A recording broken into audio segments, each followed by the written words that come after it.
तो ऐसे ही एक काशी के पंडित थे। उन्होंने कहा, गौर से सुनना, बड़ी काम की बात है ये।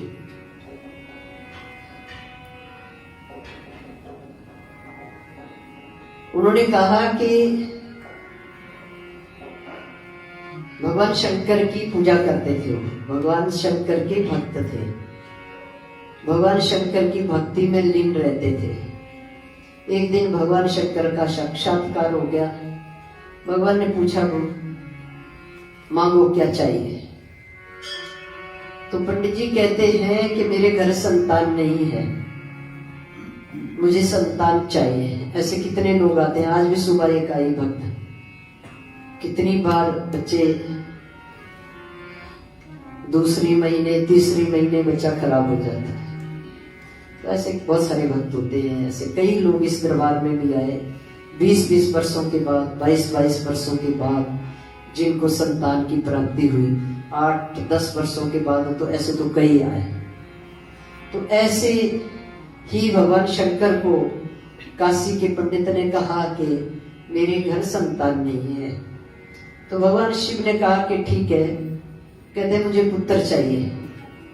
कहते ठीक है, पुत्र चाहिए कि पुत्र चाहिए। तो कहता है इन दोनों में अंतर क्या है।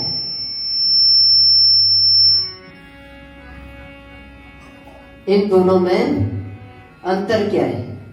तो भगवान शंकर ने कहा कि जो पुत्र है उसका सुख थोड़े दिन मिलेगा, उसकी आयु छोटी होगी, और जो कपुत्र है उसकी आयु लंबी होगी। अब आपको क्या चाहिए।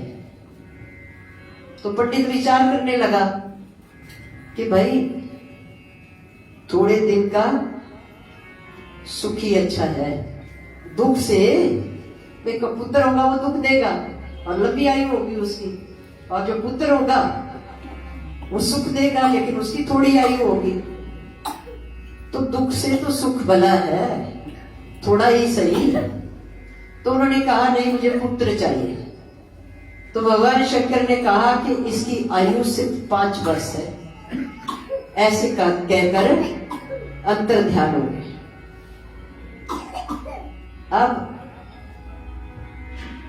पंडित को प्रसन्नता भी हुई लेकिन साथ में चिंता भी कि 5 वर्ष की आयु तो पता ही नहीं चलेगी। थोड़े समय के बाद पुत्र की प्राप्ति हुई, खुशियां भी मनाए तो चिंता भी साथ में। ऐसे होते होते आयु बढ़ती गई बच्चे की, आयु के साथ साथ पिता की चिंता भी बढ़ती गई। क्या करें क्या करें, करते करते ऐसे बहुत समय बीत गया।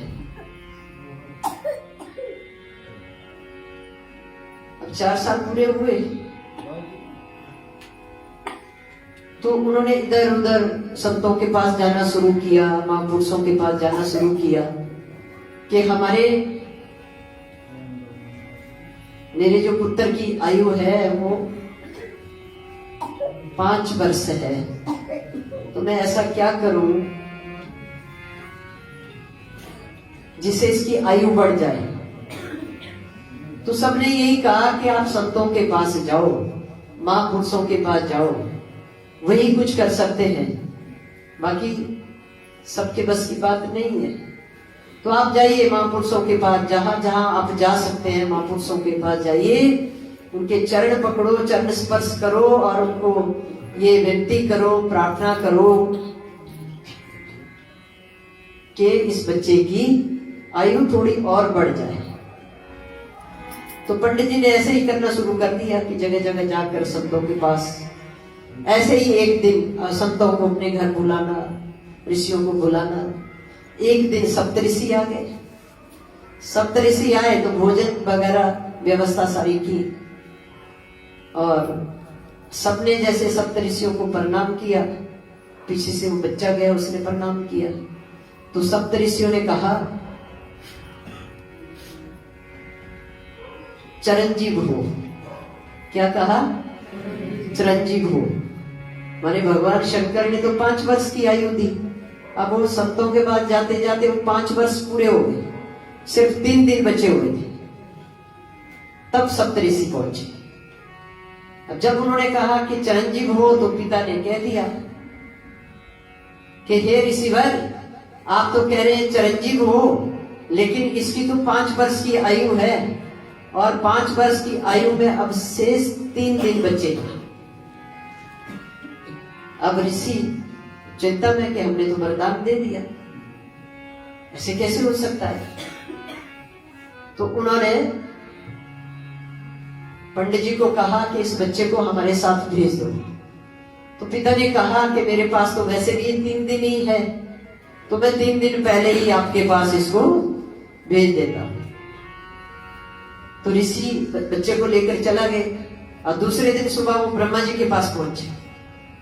ब्रह्मा जी के पास पहुंचे तो ऋषियों ने प्रणाम किया, पीछे से बच्चे ने भी प्रणाम किया। तो ब्रह्मा जी ने भी कह दिया चिरंजीव हो।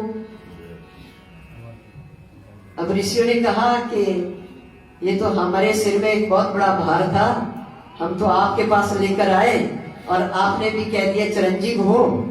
अब इस बच्चे को सिर्फ 5 वर्ष की आयु मिली थी, अब आज 1 दिन इसके पास शेष रह गया, एक आज का दिन, एक कल का दिन। अब ये 2 दिन इसके पास बचे हैं, अब आप देखो कि क्या करना है इसका। तो ब्रह्मा जी ने बोला कि अब तो वरदान दे दिया, आयु तो लंबी होनी ही चाहिए, लेकिन ये तो भगवान शंकर की देन है, तो शंकर के पास जाना पड़ेगा। अब ब्रह्मा जी दूसरे दिन सुबह, जब तीसरा दिन, आखिरी दिन, तो भगवान शंकर के पास चला गया। ब्रह्मा जी भी और सप्तऋषि भी उस बच्चे को लेकर शंकर जी के पास चला गया। अब जब शंकर जी के पास गए तो सबने प्रणाम किया, बच्चे ने प्रणाम किया। बच्चे ने प्रणाम किया तो भगवान शंकर ने भी कह दिया चिरंजीव हो। अब वो सारे प्रसन्न हो गए कि अब तो भगवान शंकर ने भी कह दिया, तो अब तो कुछ ना कुछ होना ही है। तो ब्रह्मा जी ने कहा कि हे महादेव, आपने कह तो दिया चिरंजीव हो, पर आज का ही दिन है इसके पास। कहते हैं 5 वर्ष की आयु इस बच्चे को मिली थी, अब इसके पास आज का ही दिन है। तो भगवान शंकर ने कहा कि किसका बच्चा है? तो उन्होंने कहा कि काशी के पंडित का। तो कहते हैं कि ये तो मेरी देन है, मैंने ही दिया है इसको, तो कोई बात नहीं, कहते हैं इसको मेरे पास छोड़ जाओ और आप लोग जाओ। अब भगवान शंकर ने उस बच्चे को कहा कि आप, पिंडी है मेरी, इसके पास बैठ जाओ और बिलपत्री चढ़ाते जाओ, ओम नमः शिवाय, ओम नमः शिवाय का जप करते जाओ और बिलपत्री चढ़ाते जाओ। अब बच्चे ने वैसे ही शुरू कर दिया, ओम नमः शिवाय की बिलपत्री चढ़ाता गया, ओम नमः शिवाय, ओम बोलो ना, ओम नमः शिवाय, ओम नमः शिवाय, ओम नमः शिवाय करते करते बिलपत्री चढ़ाता गया। अब जब समय पूरा हुआ तो महाकाल आ गए, यमराज आ गया। जैसे ही उसके ऊपर वो झपटा तो वो बच्चा भगवान शिव की पिंडी को यूं पकड़ लिया उसने।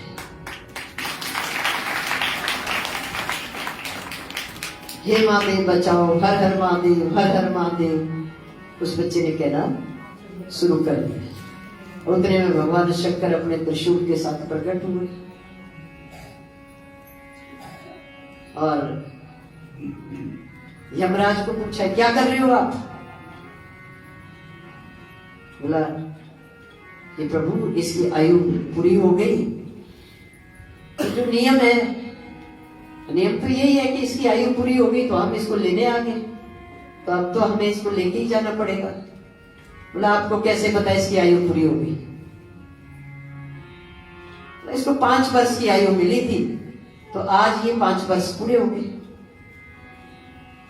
तो भगवान शंकर ने कहा कि सबसे छोटा कलयुग है, है, उससे बड़ा द्वापर है, उससे बड़ा त्रेता है, और उससे बड़ा सतयुग है। ऐसे चारों जब एक साथ आते हैं तो एक कल्प होता है।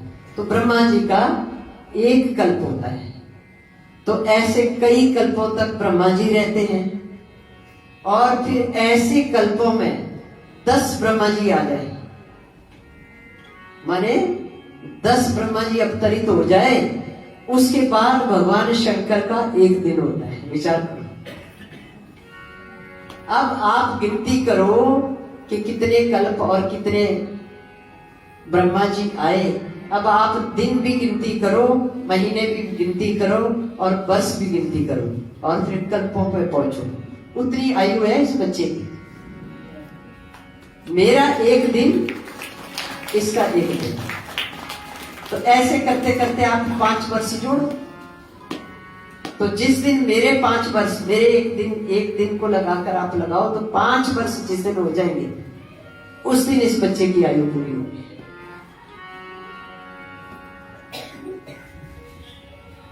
तो वही बच्चा ऋषि मार्कंडेय बना।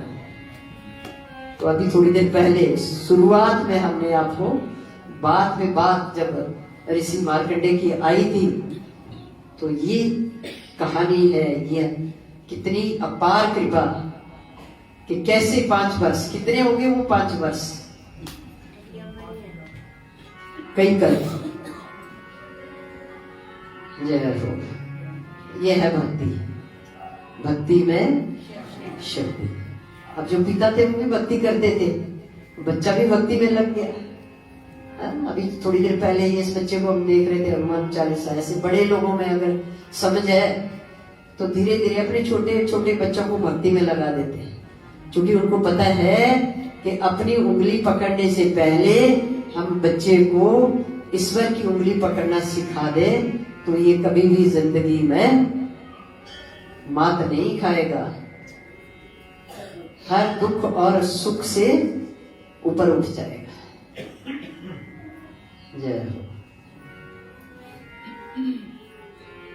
तो आइए, अभी बहुत सारे भक्त आ रहे हैं।